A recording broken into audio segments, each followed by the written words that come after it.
नमस्कार दोस्तों, VVIP news के इस नए एपिसोड में एक बार फिर से मैं राज कौशिक आपको प्रणाम करता हूं, आपका स्वागत करता हूं। दोस्तों, जिस समय आप ये एपिसोड देख रहे होंगे, अयोध्या के राम मंदिर में राम लला की प्रतिमा की प्राण प्रतिष्ठा प्रधानमंत्री नरेंद्र मोदी की उपस्थिति में हो चुकी होगी।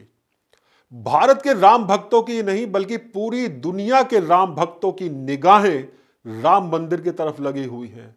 लगभग 550 साल के संघर्ष के बाद यह दिन आया है जब प्रधानमंत्री नरेंद्र मोदी और उत्तर प्रदेश के मुख्यमंत्री योगी आदित्यनाथ की उपस्थिति में राम लला की प्राण प्रतिष्ठा हुई है।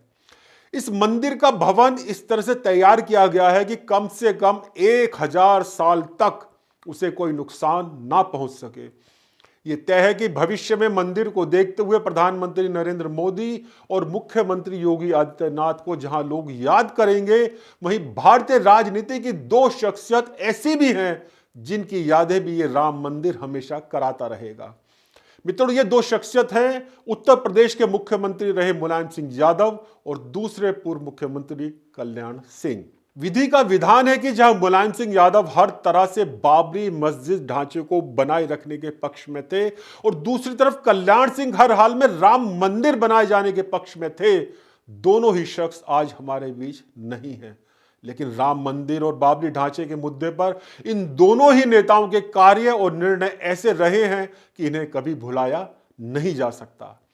जहां राम मंदिर के चाहने वाले लोगों के बीच कल्याण सिंह नायक और मुलायम सिंह यादव खलनायक के तौर पर याद किए जाएंगे, वहीं राम मंदिर विरोधियों और बाबरी मस्जिद के समर्थकों के बीच मुलायम सिंह यादव एक नायक की तरह और कल्याण सिंह एक खलनायक की तरह हमेशा यादों में बने रहेंगे। दोस्तों, मुलायम सिंह यादव और कल्याण सिंह भारतीय राजनीति की ऐसी हस्ती रहे हैं जहां राम मंदिर के मामले में अहम रोल रहा है, वहीं देश के सबसे बड़े राज्य उत्तर प्रदेश में सबसे पुरानी और बड़ी पार्टी कांग्रेस को लगभग समाप्त कर देने के मामले में भी दोनों की महत्वपूर्ण भूमिका रही है। हालांकि कांग्रेस का बेड़ा गर्क करने में दोनों की भूमिका कोई पूर्व निश्चित नहीं थी, उसकी कोई तैयारी नहीं थी, कोई स्क्रिप्ट भारतीय जनता पार्टी या समाजवादी पार्टी की तरफ से कभी तैयार नहीं की गई थी।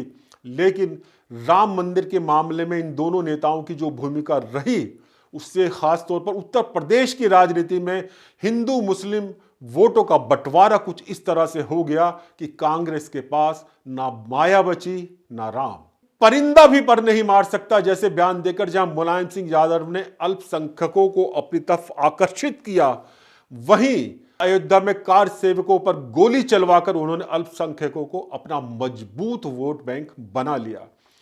दूसरी तरफ विश्व हिंदू परिषद, बजरंग दल और आरएसएस की कार सेवा की अपील का समर्थन कर जहां भारतीय जनता पार्टी ने उत्तर प्रदेश और देश के बहुसंख्यक हिंदुओं को अपनी तरफ आकर्षित किया, वहीं मुलायम सिंह यादव द्वारा अयोध्या में निहत्थे कार सेवकों पर गोली चलवाए जाने के बाद बहुसंख्यकों को भारतीय जनता पार्टी में ही उम्मीद दिखाई देने लगी। उनकी ये उम्मीद 6 दिसंबर 1992 को उस समय भाजपा के प्रति गहरे विश्वास और समर्थन में बदल गई, जब कल्याण सिंह के शासनकाल में कार सेवकों ने बाबरी मस्जिद के ढांचे को ध्वस्त कर दिया था। शुरू से लेकर आखिर तक कल्याण सिंह मुख्यमंत्री के रूप में यही कहते रहे कि कुछ भी हो जाए मगर कार सेवकों पर गोली नहीं चलनी चाहिए। गोली ना चलाए जाने के उनके निर्णय के कारण जहां कल्याण सिंह को उत्तर प्रदेश में अपनी सरकार गंवानी पड़ी थी, वहीं भाजपा ने हिमाचल प्रदेश, राजस्थान और मध्य प्रदेश की सरकारें भी गंवा दी थी। केंद्र की कांग्रेस सरकार ने चारों राज्यों की भाजपा सरकारों को बर्खास्त कर दिया था। दोस्तों, यहां यह बताया जाना भी जरूरी है कि इससे पहले चाहे गर्भगृह के ताले खुलवाने का मामला हो, मूर्तियों को बाहर निकालने का मामला हो, पूजा शुरू करने का मामला हो या राम मंदिर के शिलान्यास का मसला हो, प्रत्येक महत्वपूर्ण घटनाक्रम के दौरान केंद्र और उत्तर प्रदेश में कांग्रेस की ही सरकार थी। आज कांग्रेस के नेता बढ़ चढ़कर प्रधानमंत्री नरेंद्र मोदी और भारतीय जनता पार्टी पर राम मंदिर निर्माण का राजनीतिकरण कर राजनीतिक लाभ लेने का आरोप लगा रहे हैं। लेकिन ये अवसर सबसे पहले नियति ने या कुदरत ने या कहें कि भगवान ने कांग्रेस को ही प्रदान किया था और कांग्रेस मंदिर का शिलान्यास कर उस दिशा में आगे बढ़ भी चुकी थी। लेकिन अल्पसंख्यकों का विरोध वो झेल नहीं पाई और एक कशमकश की स्थिति में आते हुए धीरे धीरे धीरे उसने अपना स्टैंड ही बदल डाला। 1984 में इंदिरा गांधी की हत्या के बाद 400 से ज्यादा लोकसभा सीट जीतकर प्रधानमंत्री बने उनके पुत्र राजीव गांधी 5 साल बाद यानी 1989 में हुए चुनाव में अपनी सरकार भी नहीं बचा पाए थे। उसके पीछे जहां एक कारण बोफोर्स तोपों की खरीद में दलाली के आरोप से बिगड़ी उनकी इमेज रही, वहीं एक तरफ राम मंदिर के ताले खुलवाने के साथ साथ शाहबानो केस में मुस्लिम कट्टरपंथियों को खुश करने के लिए सुप्रीम कोर्ट का आदेश बदल देने का कानून लोकसभा में पास करने की उनकी सोच भी जिम्मेदार रही। शायद उनको लगा कि ताले खुलवाकर वो बहुसंख्यकों को और सुप्रीम कोर्ट का फैसला कट्टरपंथियों के पक्ष में बदल देने से अल्पसंख्यकों को अपने साथ रख सकेंगे, लेकिन हुआ इसका उल्टा। शाहबानो प्रकरण ने बहुसंख्यकों में उनकी छवि को खराब कर दिया और मंदिर के ताले खुलवा देने से मुसलमान उनसे नाराज हो गए। इसलिए मैंने कहा कि कांग्रेस एक ऐसी पार्टी बन गई जिस पर यह कहावत पूरी तरह चरितार्थ होती है, माया मिली न राम। उत्तर प्रदेश में कांग्रेस की राजनीति का सफाया कर देने वाले मुलायम सिंह यादव और कल्याण सिंह की जब बात चल रही है तो एक और जानकारी मैं देना चाहता हूं। पिछले कुछ महीनों से राहुल गांधी और कांग्रेस पिछड़े वर्ग के हिमायती बनने की कोशिश कर रहे हैं। उनको लग रहा है कि जातियों में बटे हिंदू समाज को जिस तरह एकजुट करने के प्रयास प्रधानमंत्री नरेंद्र मोदी कर रहे हैं, उन कोशिशों को नाकाम करने के लिए जरूरी है कि पिछड़े वर्ग की बात कर हिंदू समाज को फिर से जातियों में बांटकर कुछ राजनीतिक लाभ ले लिया जाए।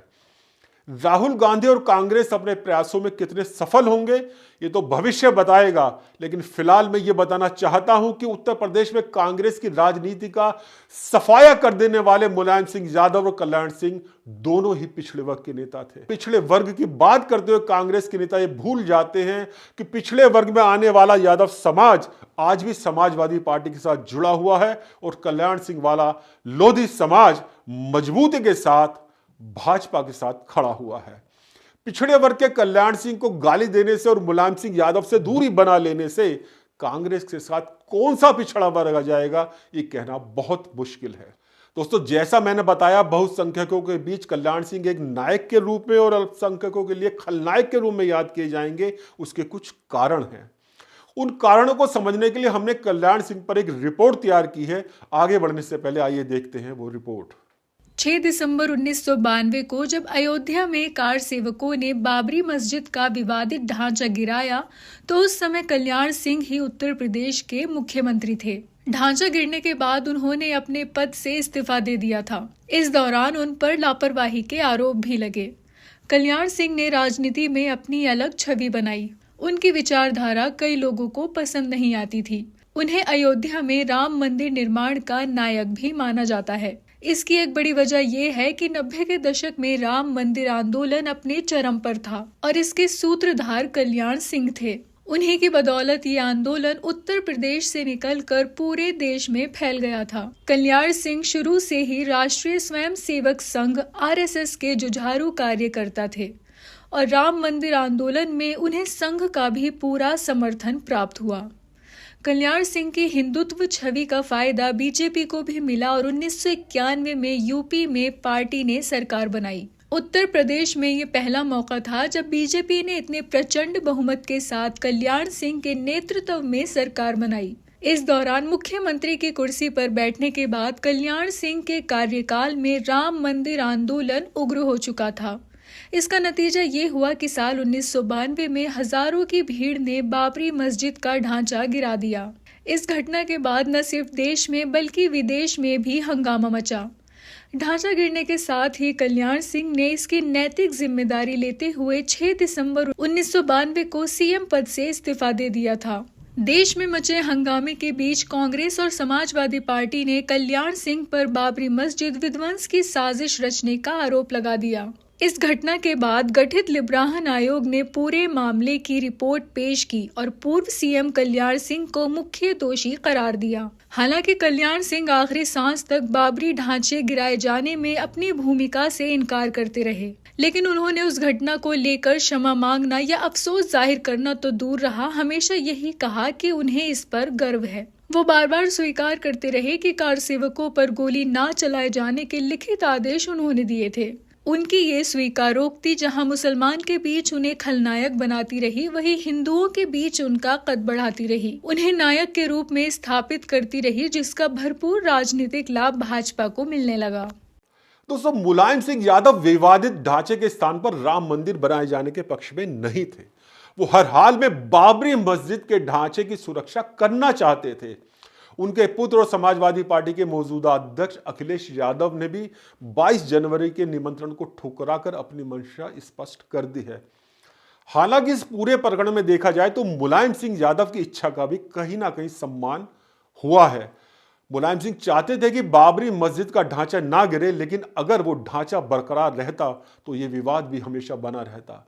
ढांचा हटाने के बाद जहां राम मंदिर बनने का रास्ता साफ हुआ और करोड़ों हिंदुओं का सपना साकार हो रहा है, वहीं दूसरे पक्ष के हाथ भी खाली नहीं रहे हैं। मुस्लिम समुदाय को भी इस मामले में बहुत कुछ मिला है। सुप्रीम कोर्ट के आदेश के बाद प्रदेश सरकार ने मस्जिद निर्माण के लिए जहां जमीन आवंटित कर दी है, वहीं अल्पसंख्यक समुदाय के लोग एक ऐतिहासिक मस्जिद बनाने की तैयारियों में जुटे हुए हैं। इस बारे में हमारे सहयोगी चैनल न्यूज ऑन ने एक रिपोर्ट तैयार की है। आइए देखते हैं उस रिपोर्ट को। अयोध्या में 22 जनवरी 2024 को राम मंदिर का लोकार्पण होने जा रहा है। इसी बीच अयोध्या में मस्जिद की नींव रखने की भी खबर सामने आ रही है। रमजान से पहले मस्जिद की नींव रखी जाएगी। हाजी अराफात शेख को मस्जिद विकास समिति का चेयरमैन बनाया गया है। उन्होंने बताया कि ये दुनिया की सबसे खूबसूरत मस्जिद होगी। मोहम्मद पैगंबर के नाम पर मस्जिद का नाम मोहम्मद बिन अब्दुल्ला रखा जाएगा। यहाँ पहली नमाज मक्का के इमाम अब्दुल रहमान अल सुदैस पढ़ेंगे।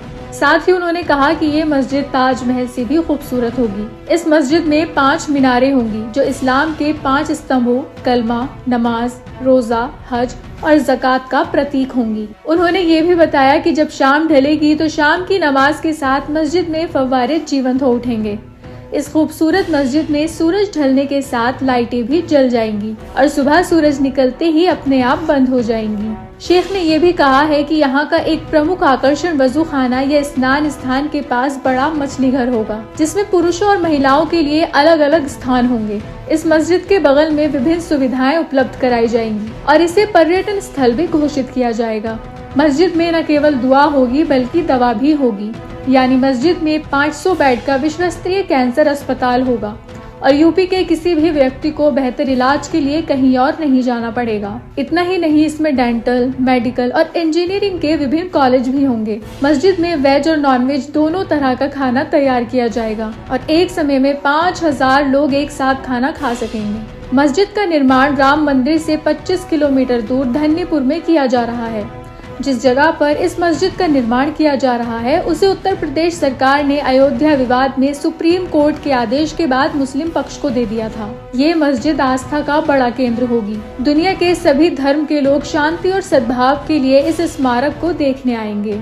दोस्तों, जिस तरह बताया जा रहा है, अगर इतनी विशाल मस्जिद तैयार होती है तो जाहिर है कि मस्जिद अल्पसंख्यकों के बीच कभी मुलायम सिंह यादव की यादों को फीका नहीं पड़ने देगी। वो लंबे समय तक याद रखेंगे कि उनके लिए लड़ने वाला एक नेता मुलायम सिंह यादव के रूप में मौजूद था। तो मित्रों, आज के एपिसोड में बस इतना ही। अगले एपिसोड में फिर मिलेंगे किसी नए विषय के साथ। ये एपिसोड आपको कैसा लगा कमेंट्स बॉक्स में जरूर लिखिए और हाँ, सब्सक्राइब करना बिल्कुल ना भूलिएगा। VVIP news. नमस्कार।